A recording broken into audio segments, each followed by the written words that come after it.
பாமகவுக்கு பெரம்பூரை ஒதுக்குறதாவும் அன்புமணி ராமதாஸ் அவர்கள் விஜயை எதிர்த்து அங்க களம் காண இருப்பதாகவும் சொல்லப்படுது. அதிமுக நோக்கம் என்னன்னா அவர் எதிர்த்து நம்மளால நின்று தோத்துருவான், அதனால இப்போ அன்புமணியை கொண்டு பலி கொடுத்துடலான்னு கொடுக்குறாங்க. அதான் மக்களுக்கு நல்லது பண்றதுக்கு அரசியலுக்கு வாங்கடா, கொலை பண்றதுக்கு அரசியலுக்கு. இப்ப கமல்ஹாசன் அவர்கள் தேர்தலில் போட்டியிடல, ஆனா வெளியில இருந்து திமுகவுக்கு ஆதரவுன்னு சொல்லியிருக்காரு. அதை புரிஞ்சுக்கிற அளவு அறிவு ஸ்டாலினுக்கு இல்லைன்னு நான் நினைக்கிறேன். ஏன்டா அது சொன்னதுக்கு உள்ள அர்த்தம் என்னன்னா, 0.5% வாங்கின தேமுதிகவுக்கு 10 சீட்டை கொடுத்து எல்லாருக்கும் மேலே தலையில் கொண்டு உட்கார வச்சு மற்றவங்களெல்லாம் அசிங்கப்படுத்துகிறான்னு அவங்களுக்கு இப்போ உள்ளுக்குள்ளே அந்த வேதனை இருக்குது.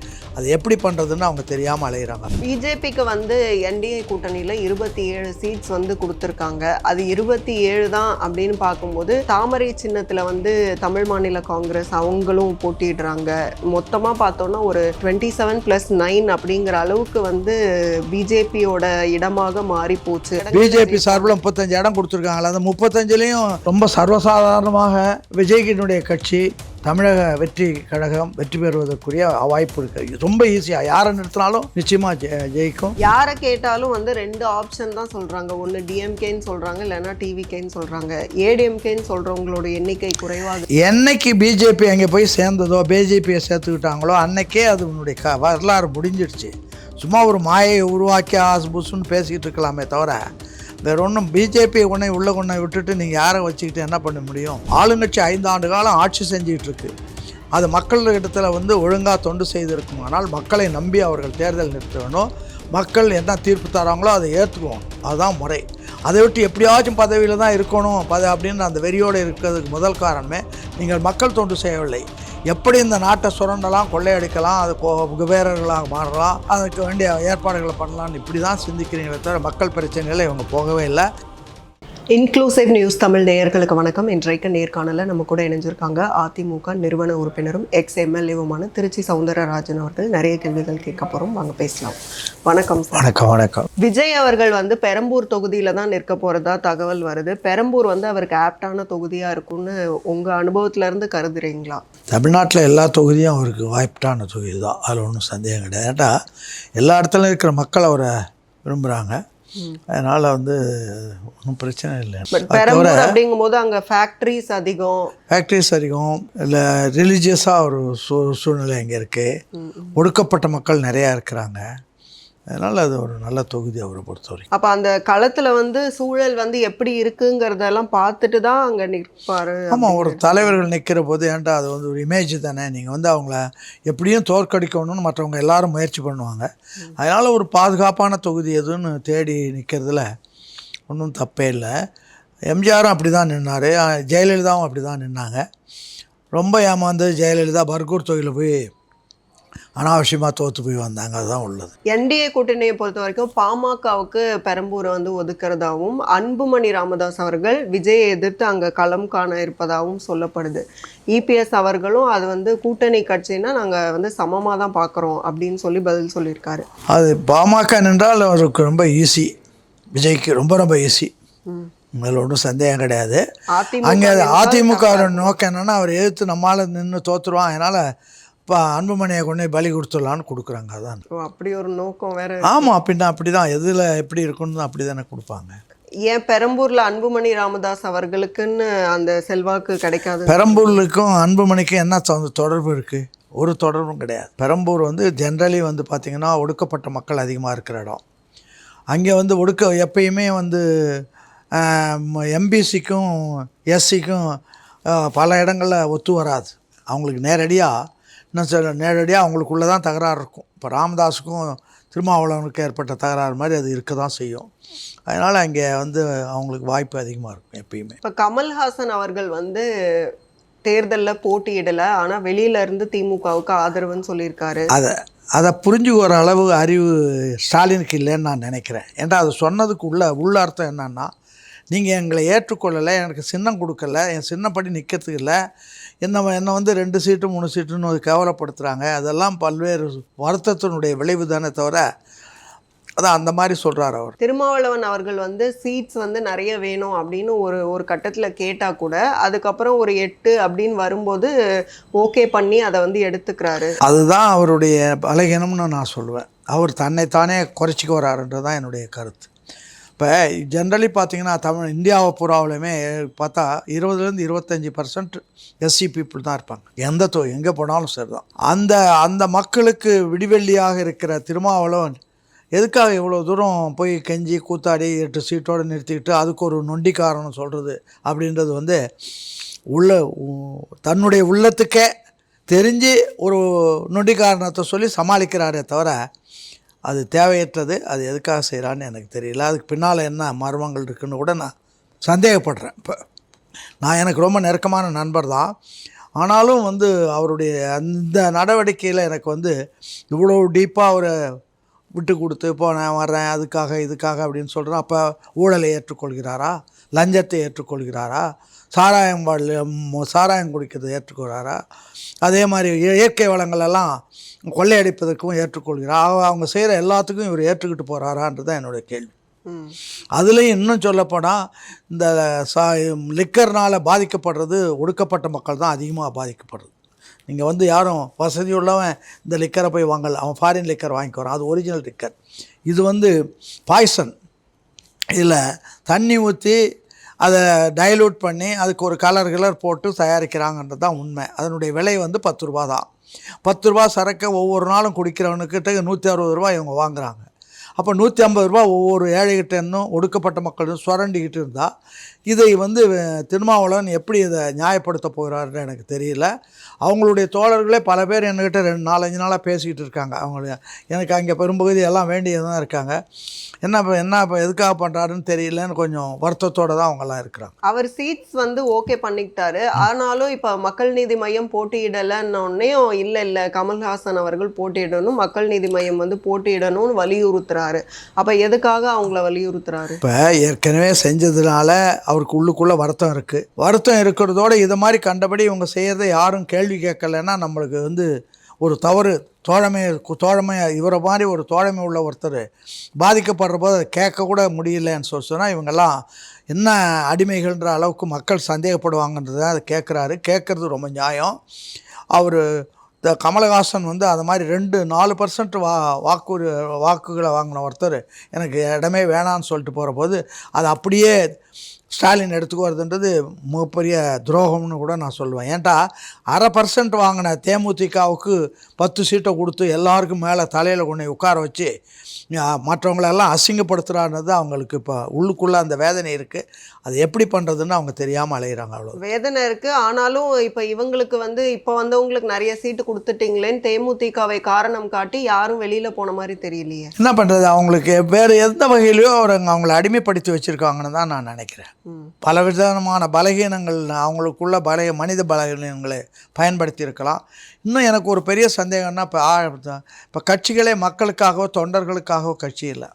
தலைமையில் ஒரு 100-200 பேர் உட்காந்துக்கிட்டு அல்லது அந்த கட்சிக்கு தகுந்த மாதிரி 10 பேர் 5 பேர் உட்காந்துக்கிட்டு பதவிகளை வாங்கி பாகம் பிரிச்சுக்கு வராங்களே தவிர மக்களுக்கான கட்சியாக இன்றைக்கி தமிழ்நாட்டில் எந்த கட்சியும் இருக்கிறதா தெரியல. எதிர்கட்சிகள் அந்த வேலையை செய்ய வேண்டிய கட்சிகளும் இது மாதிரி ஆளுங்கட்சிக்கு லாலி பாடிக்கிட்டு இருக்கிறது போது இந்த தமிழ்நாட்டில் தமிழ்நாடு வெறுமையாக கட்சிகள் இல்லாமல் வெறுமையாக இருக்கிறது. புதிய இளைஞர்கள் இந்த இளைஞர்களுக்கு அவங்க போக்கடும் தெரியாமல் என்ன பண்ணுறதுன்னு தெரியாமல் இருக்கிற போது ஒரு விஜய் வந்தார், அவர் பின்னால் அவர் போயிட்டுருக்காங்க. இதுதான் உண்மை. பிஜேபிக்கு வந்து என்டிஏ கூட்டணியில் 27 சீட்ஸ் வந்து கொடுத்துருக்காங்க. அது 27 தான் அப்படின்னு பார்க்கும்போது அதுக்கப்புறம் தாமரை சின்னத்தில் வந்து தமிழ் மாநில காங்கிரஸ் அவங்களும் போட்டிடுறாங்க. மொத்தமாக பார்த்தோன்னா ஒரு 27+9 அப்படிங்கிற அளவுக்கு வந்து பிஜேபியோட இடமாக மாறி போச்சு அப்படின்னு இன்னைக்கு பேசப்படுது. அப்போ அது வந்து அதிக இடங்கள் தானே அவங்களுக்கு. ஜிகே மூப்பனார் இருந்தபோது தன்மானத்தோடு இருந்தார், சுயமரியாதையோடு இருந்தார், நியாயங்களுக்காக போராடினார். காங்கிரஸ் கட்சி தவறு செய்த போது அதை பிரித்து தமிழ் மாநில காங்கிரஸ்னு ஆக்கி உரிமைக்காக போராடினார். அது அவருடைய மகன் இவ்வளவு கேவலமாக உன்னை பாரதிய ஜனதாவில் உன்னை அடிமைப்படுத்துவாருன்னு நான் நினைக்கவே என்னால் நினைத்து பார்க்க கூட முடியவில்லை.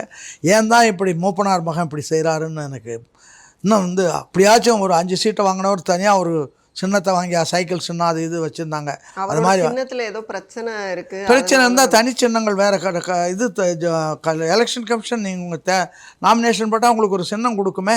1957 திமுக நின்றபோது திமுகவுக்கு ஒரு சின்னம் ஒதுக்க முடியாதுன்ட்டாங்க.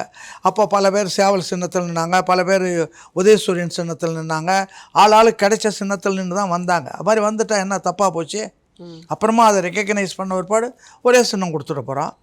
அதில் என்ன தப்பு? கன்னியாகுமரியை பொறுத்த வரைக்கும் அது மாத்திரம் இல்லை, மூப்பனார் மகன் 5000 வேலிக்கு சொந்தக்காரர், அந்த தமிழ்நாட்டில் பெரிய நிலச்சுவாந்தார், அப்படிப்பட்ட ஒரு குடும்பத்தில் பிறந்து ஒரு மேக்னானிமஸாக இருக்கிற மூப்பனார்லாம் ரொம்ப பெரிய மனுஷன் தான் என்னுடைய கணக்கில். அப்படிப்பட்ட குடும்பத்தில் பிறந்து பிஜேபியோட போய் சேர்றபோது அதை பற்றி சிந்திக்காமல் பதவிக்காக போய் பல்லிழிச்சிக்கிட்டு போய் நிற்கிறதுன்றது மெகா கேவலம். கன்னியாகுமரியை பொறுத்த வரைக்கும் அதிமுக கண்டெஸ்ட் பண்ணக்கூடிய இடம் அப்படின்னு பார்த்தா அது ஒன்றே ஒரு தொகுதி தான் இருக்குது, ஒரே ஒரு இடம் தான் இருக்குது. அப்போ அந்த கன்னியாகுமரியில் அப்போ அவங்களோட செல்வாக்கு இல்லைன்னு எடுத்துக்கலாமா இதை? இல்லை, திமுக வளர்ந்த போது எல்லா இடத்துலையும் வளர்ந்தது. முதல்ல இன்னும் சொல்லப்போனால் திமுகவினுடைய ஆரம்ப காலத்தில் அங்கே விஎம் ஜான்னு ஒருத்தர் இருந்தார். அவர் திமுகவினுடைய மாவட்ட செயலாளர். அதுக்கு பிறகு எம்சி பாலன்லாம் இருந்தாங்க. இருக்கார், பாலன் இன்னும் நன்றாக இருக்கார்.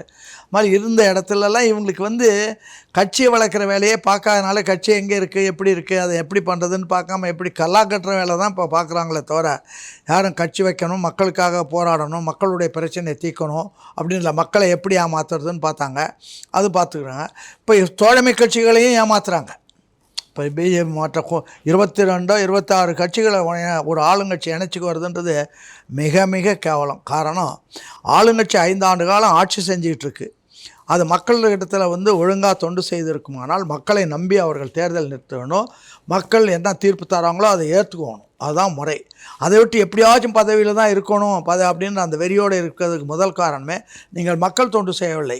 எப்படி இந்த நாட்டை சுரண்டலாம், கொள்ளையடிக்கலாம், அது குபேரர்களாக மாறலாம், அதுக்கு வேண்டிய ஏற்பாடுகளை பண்ணலான்னு இப்படி தான் சிந்திக்கிறீங்களே தவிர மக்கள் பிரச்சனையில் இவங்க போகவே இல்லை. இனாம் கொடுத்து தான் தேர்தலில் நிற்கணும், ஜெயிக்கணும்னு சொன்னோன்னா அதுவே மகா கேவலம். அதனால் அந்த மக்களை இனாம் வாங்குகிற அளவுக்கு கொண்டு போய் வச்சுருக்கீங்களே அது அதை விட பெரிய கேவலம். அதனால் நாடு நாசமாக போயிட்டுருக்குன்னு தான் எங்களை சுய சிந்தனை உள்ளவர்கள், ஆரம்ப காலத்திலிருந்து திராவிட இயக்கத்தை பற்றி அறிந்தவர்கள், அல்லது காங்கிரஸ் கட்சியை பற்றி அறிந்தவர்கள் கூட இப்படி யாரும் நடப்பாங்கன்னு சொல்ல முடியாது. விஜய் ஒரே நாளில் சென்னையில் 5 இடங்களில் பிரச்சாரம் பண்ணுறாரு அப்படின்னு சொல்லி செய்திகள் வருது. அவரால் அதாவது மற்ற மாவட்டங்களுக்கு போகும்போதே அந்த கூட்டத்தை அவரால் கட்டுப்படுத்திக்க முடியல. அப்படிங்கும்போது சென்னைனா இத்தனைக்கும் மக்கள் தொகையும் அதிகம், இனி இங்கே அவர் பேச வராரு ஒரே நாளில் 5 இடம் அப்படிங்கும்போது அப்போ மக்கள் கூட்டம் ஒரு கடல் போல வருமா அப்படிங்கிற ஒரு பயமும் இருக்குது. ஸோ அதுக்கான தேவையான முன்னேற்பாடுகளை அவங்க எப்படி செஞ்சுக்கணும்? இப்போ பொதுக்கூட்டம் பேசிக்கிட்டே போகிற போது அதுக்கெல்லாம் ஏற்பாடு பண்ண அவங்களுடைய வேலை இல்லை. காவல்துறை இவ்வளோ பெரிய மழமொழி மகாராஜன் மாதிரி ஏராளமாக பொதுமக்களுடைய பணத்தை சாப்பிட்டு உட்காந்துருக்கு. இந்த காவல்துறை தான் அந்த வேலையை செய்யணுமே தவிர கூட்டத்துக்கு போகிறவங்களுக்கு அவங்களுக்கு அந்த கடமை இல்லை, அந்த வேலையும் இல்லை. அப்படி சொன்னால் அது அப்படி ஒரு பிரச்சாரம் பண்ணால் அது ஒரு தவறான பிரச்சாரம். போராடுன்னா இப்போ கோயில் திருவிழா நடக்குது, கோயிலில் இருக்கிறவங்க எல்லா ஏற்பாடும் பண்ணால் பெரிய பெரிய லட்சக்கணக்கான கூட்டம் சேருது. அப்போ அவங்கள எல்லா ஏற்பாடும் பண்ணுறாங்க. நீங்கள் காவல்துறை தானே அதை பண்ணுறாங்க. அதை பண்ண வேண்டியது காவல்துறை. வேறு என்ன, காலம் போல் சம்பளம் வாங்கிட்டு உட்காந்துருக்கிறவங்களுக்கு வேறு என்ன வேலை? அந்த வேலையை பார்க்கணும். அதுதான் லா அண்ட் ஆர்டர்ன்றது. அதான் அதை பார்த்துக்கிறது, அந்த மக்களை காப்பாற்றுறது, அவங்களுக்கு வேண்டிய தேவைகளை பூர்த்தி பண்ணுறது தான் காவல்துறை. ஒரு காலத்தில் காமராஜர் காலத்தில் கையிலே ஒரு லேபிள் போட்டுருவாங்க, மக்கள் காவலர் அப்படின்ற மாதிரி ஒரு இதுவே போட்டுருப்பாங்க. அதனால் அதுதான் அவங்க வேலை, அது செய்ய வேண்டியது அவங்களுடைய வேலை, விஜயனுடைய வேலை கிடையாது. விஜய் கூட்டம் பண்ண பேசிக்கிட்டு போகிறாரு வர்றாருன்னா அவருடைய வேலை அதோடு முடிஞ்சது. நீங்கள் அவர் தலையில் கொண்டே நீங்கள் தான் பாதுகாப்பு கொடுக்கணும்னு தலையில் கட்டுறது ஒரு தவறான முறை தானே தவிர அது எந்த வகையிலும் காவல்துறையை விட அதிகமான ஆட்களை அவர் சிப்பாய்களை வச்சுருக்காரா? அது என்ன இராணுவமா? கட்சியில் இருக்கிறோம், அங்கே வர்றான், மக்கள் வர்றாங்க, மக்கள் திரள் கூடுது, வர்றாங்க, அவங்களது பார்த்துக்கணும். மகாமகம் நடக்குது, கூட்டம் வருது, ஜெயலலிதாவும் சசிகலாவும் போய் குளித்து 100 பேர் செத்தாங்களே, அப்போ என்ன பண்ணாங்க இவங்கெல்லாம்? அப்போ ஒன்றும் கேட்கலையே. அதே மாதிரி நீங்கள் பார்த்தீங்கன்னா இதில் காசியில் இந்த திருவிழா நடக்க எல்லாம் அம்பட்டமெல்லாம் வருவானுங்க சாமியாருங்க, அதிலெல்லாம் கோடிக்கணக்கான மக்கள் கூடுறாங்களே, அப்போல்லாம் யார் ஆளுங்களை வச்சுக்கிட்டு தடுக்கிறாங்க? அதெல்லாம் தப்பு. அது நியாயத்துக்கு முரணானது, முடியாது. அவங்ககிட்ட அதுக்கு பாதுகாப்பு கொடுக்க வேண்டியது இந்த அரசாங்கத்தினுடைய கடமை, காவலர்களுடைய கடமை தானே. அது அவங்க தலையில் கொண்டு கட்டுறது மிகப்பெரிய தவறு. யாரை கேட்டாலும் வந்து 2 ஆப்ஷன் தான் சொல்கிறாங்க. ஒன்று டிஎம்கேன்னு சொல்கிறாங்க, இல்லைன்னா டிவிகேன்னு சொல்கிறாங்க. ஏடிஎம்கேன்னு சொல்கிறவங்களோட எண்ணிக்கை குறைவாக என்னைக்கு பிஜேபி அங்கே போய் சேர்ந்ததோ, பிஜேபியை சேர்த்துக்கிட்டாங்களோ அன்னைக்கே அது வரலாறு முடிஞ்சிடுச்சு. சும்மா ஒரு மாயை உருவாக்கி புசுன்னு பேசிக்கிட்டு இருக்கலாமே தவிர வேறு ஒன்றும் பிஜேபி உள்ள கொண்டை விட்டுட்டு நீங்கள் யாரை வச்சுக்கிட்டு என்ன பண்ண முடியும்? பிஜேபி சார்பில் 35 இடம் கொடுத்துருக்காங்களா? அந்த 35லையும் ரொம்ப சர்வசாதாரணமாக விஜய்கினுடைய கட்சி தமிழக வெற்றி கழகம் வெற்றி பெறுவதற்குரிய வாய்ப்பு இருக்குது. ரொம்ப ஈஸியாக யாரை நிறுத்தினாலும் நிச்சயமாக ஜெயிக்கும். இப்போயே எழுதி வச்சுக்கோலாம். வேறு ஒன்றும் பண்ண முடியும், இவங்க ஒன்றுமே பண்ண முடியாது இவங்களால். அதை மாதிரி இப்போ என்ன சொல்கிறது, தமிழ்நாட்டு அரசியல்வாதிகள் அரசியலாக சிந்தித்து, ஜனநாயகத்தை பற்றி சிந்தித்து, நியாயங்களை பற்றி சிந்தித்து பண்ணலை. எப்படி ஒரு வாக்குகளை கொள்ளையடிக்கிறது, மக்கள்கிட்ட இருந்தும் கொள்ளையடிக்கணும். அதற்கு வசதியாக இருக்கிற இந்த தோழமை கட்சிகள், அதாவது எதிர்கட்சிகளையும் கூட்டணியில் வச்சு அவங்களுக்கு கிடைக்கிற அதையும் சேர்க்கணும். ஜாதி கட்சிகளினுடைய ஓட்டையும் சேர்க்கணும். இப்படியெல்லாம் சேர்த்து தான் ஒரு ஆட்சி அமைக்கணும். அதை விட கேவலம் உலகத்தில் எதுவுமே கிடையாது. இதை அண்ணா இப்படி அண்ணா நினச்சாரு. அண்ணா வந்து தோல்வியோ வெற்றியோ நீ மக்கள் தான் அதை முடிவெடுக்கணுமே தவிர நீங்கள் இது மாதிரி பணத்தை கொடுத்தோ ஏதோ பண்ணக்கூடாது அப்படின்றத. பணத்தால் வருகிற ஆட்சி பணக்காரனுடைய ஆட்சி. இன்றைக்கி 20 கோடி ஒரு தொகுதிக்கு செலவு பண்ணணும்னா யாரால் முடியும்? சாதாரண ஆள் நிற்க முடியுமா? மிடில் கிளாஸ் மக்கள் கூட நிற்க முடியாது. அன்றைக்கு சாதாரண சைக்கிள் ரிக்ஷா ஓட்டின வெங்கலம் மணியை கூப்பிட்டு பெரம்பலூரில் நிறுத்தி ஜெயிக்க வச்சார் அண்ணா. அது மாதிரி சாதாரண ஆட்களை வந்து இருந்த இயக்கம் இன்றைக்கி வந்து கோட்டைக்கு போயிடுச்சு. இன்னும் சொல்லப்போனால் இன்னொரு கதை சொல்கிறேன். நீதி கட்சி வந்து ஜமீன்தார்கள் கட்சி, மன்னர்கள் கட்சியாக இருந்ததை வந்து ஆலமரத்தடிக்கு கொண்டு வந்தவர் அண்ணா கொண்டு வந்த ஆலமரத்தடியிலேருந்து இப்போ கோட்டை குபேரர்களாக வந்து சேர்ந்துட்டானுங்க இவனுங்க. திரும்பிக்கிச்சு இது கதை. அதனால் இது வந்து திமுக இல்லை, அதிமுக இல்லை, ரெண்டும் இல்லை. அந்த பேரை வச்சு விட்டுட்டு இவனுங்க அவங்கவுங்க வசதிக்கு வேறு பேரை மாற்றி வச்சுக்கிட்டு கொள்ளடிக்கலாம். இதுதான் உள்ள ஆக மொத்தத்தில் படித்த இளைஞர்கள் சிந்திக்க ஆரம்பித்து விட்டால், அது மாதிரி இன்னும் சொல்லப்போனால் பெண்கள் இப்போ நிறையா படிக்கிறாங்க. அவங்களே எல்லாத்தையும் சிந்திச்சா இப்போ வீட்டில் தமிழ்நாட்டில் இருக்கிற ஒவ்வொரு வீட்லேயும் சாராயத்தால் பாதிக்கப்பட்டவங்க ஒவ்வொருத்தராச்சும் இருக்கா. ஒரு குடும்பத்தில் அடித்தளத்தில் இருக்கிற மக்களுடைய வீட்டில் நிச்சயமாக வந்து ஒரு இறந்துருப்பாங்க, அல்லது காயலாக வந்திருக்கும், அல்லது உடம்பு சரியில்லாமல் போயிருக்கும், முடமாக இருப்பாங்க. அங்கே இருக்கிற பெண்கள் தான் அவதிப்படுறாங்க. இதை அங்கே இருக்கிற பெண்களும் சிந்திக்கணும். அதே போல் மாணவர்களும் அதை சிந்திச்சார்களானால் அவர்களுடைய கண்களை மறைப்பதற்கு பலவிதமான ஜகஜால வித்தைகளை காட்டுகிறதெல்லாம் விடுந்து உண்மை என்ன என்று அந்த மாணவர்கள் உணர்ந்து, இளைஞர்கள் உணர்ந்து இந்த தேர்தல் தீர்ப்பளித்தார். அது ஒரு நல்ல தீர்ப்பாக இருக்கும். பிஜேபி சூஸ் பண்ணியிருக்கக்கூடிய இடங்கள் அப்படின்னு பார்த்தா ஆன்மீகம் சார்ந்த இடங்கள் எங்கெல்லாம் இருக்கோ அங்கெல்லாம் வந்து நிறைய இடங்கள் அது சூஸ் பண்ணியிருக்காங்க.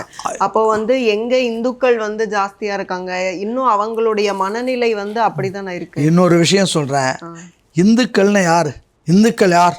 எப்போ வந்தது அந்த இந்துன்ற வார்த்தை? இந்துன்னு ஒரு மதம் இருக்கா? இந்துன்ற ஒரு மதமே கிடையாது.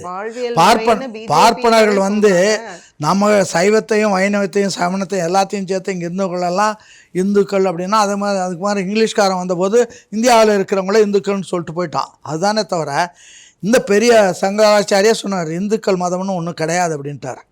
நீங்கள் வந்து பார்ப்பனர் இப்போ கிறிஸ்துவ மதம் இருக்குது, சர்ச் இருக்குது, அங்கே போனால் கிறிஸ்துவர்களுக்கு என்ன சொல்லணுமோ சொல்கிறாங்க. பள்ளிவாசல் இருக்குது, இஸ்லாமிய மக்கள் போடுறாங்க. சரி, சங்கராச்சாரியருக்கு அங்கே போகிறாங்க. தமிழர்களுக்கு எங்கே இருக்காங்க? யாருமே கிடையாது.